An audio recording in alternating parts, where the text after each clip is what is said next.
Sure. Colonel, what military advantage was there or is there to bombing the Houthis over the weekend?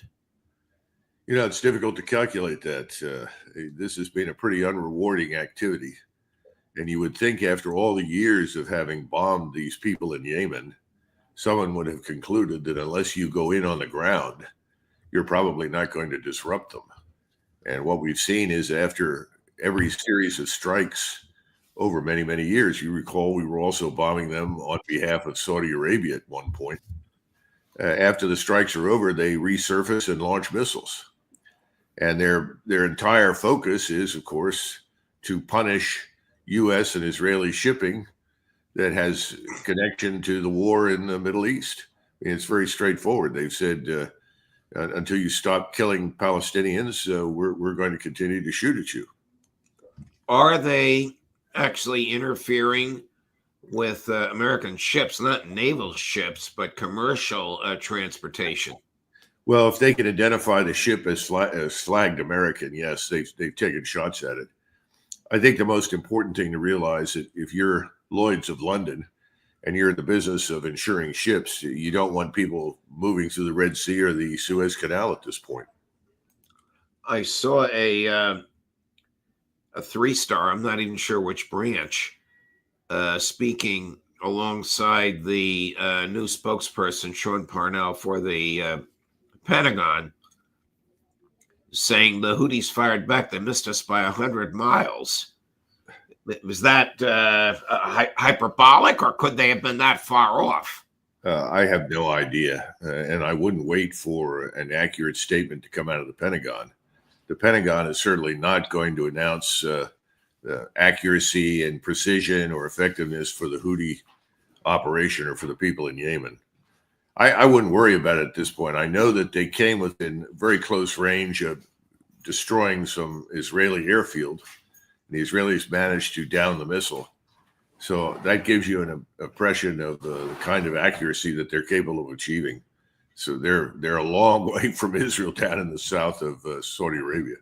Is this the beginning of a conflagration between either the United States and Iran, or Israel? Wouldn't be the beginning, but the continuation of a conflagration between Israel and Iran, a military conflagration? Well, Judge, I've said for a long time that we're going to end up at war with Iran, and I still think we're on that path, unfortunately. I don't think it's a path that President Trump necessarily wants. In fact, I think most of his bellicose statements directed at Iran are designed to sort of bluff Iran into a position of paralysis, to convince Iran that it's in their best interest to essentially surrender to us and to Israel their national sovereignty for all intents and purposes. That's not going to happen. So I think what you're seeing now is the continued pressure being exerted on Iran by us and the Israelis until finally it blows up and we get the full regional war. So, yeah, I think we're on that route. I don't think we're going to get off of it, frankly. Why do you think, Colonel, President Trump unleashed Prime Minister Netanyahu to resume genocide in Gaza, which unfortunately resulted, I say unfortunately, it was intentional, the killing of 400 civilians in the past 2 days? I don't think he has any choice. I think when he ran for office, he made certain agreements with major donors. These donors move far beyond just Miriam Adelson. And these donors oblige him to effectively underwrite whatever Mr. Netanyahu wants to do. I thought it was interesting that a recent meeting was set up for the United States with Azerbaijan to talk about cooperation with Israel, but it was set up by Mr. Netanyahu. He called and made the arrangements with Mr. Aliyev, who's the president of Azerbaijan. The State Department did not do it. I think we're very much in the grip of the Israel lobby, and I think President Trump is obliged to go along, and I don't see any evidence that he's going to diverge from that path. Does he have no choice but to back up Israel militarily when it attacks Iran? I think so. And keep in mind, you always have the possibility that a war is precipitated somehow by Israel somewhere in the region with Iran. The Iranians respond. And the expectation is, with the buildup of force in the region, we're sending additional carrier battle groups over there right now. The expectation is that we will reinforce whatever the Israelis want to do. We've already done all of the planning for joint strikes and joint strike packages. We're sharing all of the intelligence with our vast satellite arrays with theirs. So I think it's a foregone conclusion. I can't predict when or how, but I think it's going to happen. Colonel, do you see any connection, whether political or emotional, between the two decisions within 2 days, one by Donald Trump, one to unleash Netanyahu, and the other to talk peace with Putin? There is a difference, and we need to understand this. The people who are arguing to back the Greater Israel Project, even if it involves war with the United States, between Iran and the United States, Egypt and the United States, whoever in the region doesn't support the Greater Israel Project, is the following. There are some key assumptions that both Washington and the government in Jerusalem have agreed to, or essentially sign up for. Number one assumption is that the Arabs, Turks, Persians, all the Muslims in the region, in the final analysis, are cowed by us. They're afraid of us. We can bully them. We can bribe them. We can drive them in whatever direction we want them to go. Number one, they will not fight back.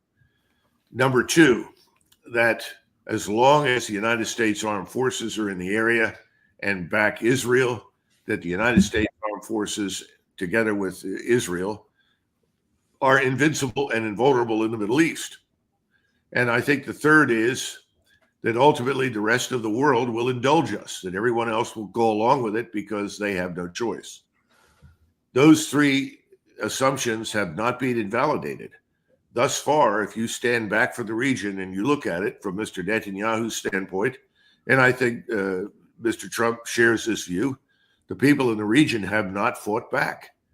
They have not directly challenged the destruction, the mass murder and expulsion of people in Gaza, or presumably in the West Bank, in southern Lebanon, or anywhere else. It simply hasn't happened. And so they're right. They think they can get away with this and bully anybody. When you move to Eastern Europe, that's a different environment completely. We are not in a position to challenge the Russians militarily in Ukraine. And I think there's an awareness behind the scenes that if we try to do that, we will lose that confrontation. And so there's a willingness to do business in Ukraine that's different from doing business in the Middle East, where we think we reign supreme. A superb analysis, Colonel. Going back to the Middle East, doesn't Netanyahu risk the existence of his country if he attacks Iran, even with the assistance of the United States? I certainly think so. And I'm not the Lone Ranger, obviously. I think it's worse than that. I think the existence of Israel within the region is very much up for grabs at this point. You cannot tell all of your neighbors and everyone that you live with that they are subhuman animals and then expect to flip the switch on and have everyone march to your tune, whatever you're playing. So I think it's very dangerous right now for Israel. I don't think Israel's existence should be put at risk in this fashion. But I hold a minority opinion. The people in Israel that are backing Mr. Netanyahu feel very differently. They think this is their moment in the sun, that they can conquer the region, if you will, either militarily or psychologically, that everyone can be compelled to bend to them because of us. And we are now unconditionally signed up for that war if it has to be fought. And the assumption is we can win it. Again, we forget, and we've talked about this before, the Middle East is 6,000 miles from us, a long way. The logistics of the fight are very, very critical. You Right. cannot sustain yourself indefinitely if you get into a brawl with a large continental power like Iran. But instead of looking at the capabilities of Iran, and for that matter, the potential for the entire region to line up against you, those are things that no one will touch because they just don't believe it's possible. So, Colonel, just as an example of the Zionists with whom the president has surrounded himself, the last time I checked, the FBI was a domestic law enforcement agency charged with enforcing federal criminal laws in the United States. You might not know that if you heard Director Patel say the following. Chris, cut number 13. You will see what we did with Israel and the Prime Minister and our special forces and their intel operation. We will be standing side by side with them. We will shut off the machinery that feeds money into Iran. We need America to wake up and prioritize Israel. We need to bring home Americans and end this war, bring home Israelis, and make sure we stand by our number one ally in Israel. And people need to wake up. Is that the job of the FBI? No, but it's it's a fair articulation of the attitude inside the administration. This is very much an Israel first administration. And whether or not you agree with it, it doesn't matter. Their view is that our interests and Israel's interests are identical. No, I don't think they are. I don't think they ever were. Our interests aren't really identical with very many nations around the world at all. But this is the low, what would you call it, the touchstone of membership and allegiance inside the Trump administration. So I think Cash is telling you exactly what President Trump has told him, and that is the policy of the United States. That's where we are headed. That's why we're going to have a war with Iran. Do you share the view of Alistair Crook that the divisions in Israeli society are broad and deep and exacerbated by Netanyahu and this firing of Cash Patel's opposite number, the head of Shin Bet, will only make things worse? Well, Alistair Crook knows a great deal more about the internal workings of Israel, and for that matter, Israel's neighbors than I do. I think there are divisions in Israel. Of that, there is no question. However, they have had these divisions in the past. And when necessary, this was true in 48. It was true in 56. There's some evidence for it in 67. Whenever they've had these divisions, they have been able to impose government's authority on everyone in Israel to ensure everyone marches in the same direction. So I think right now, while that may be true to some extent, it's not critical to the outcome. Mr. Netanyahu is firmly in charge. Let there be no doubt about that whatsoever. And he is on this path, and he will not be diverted from it.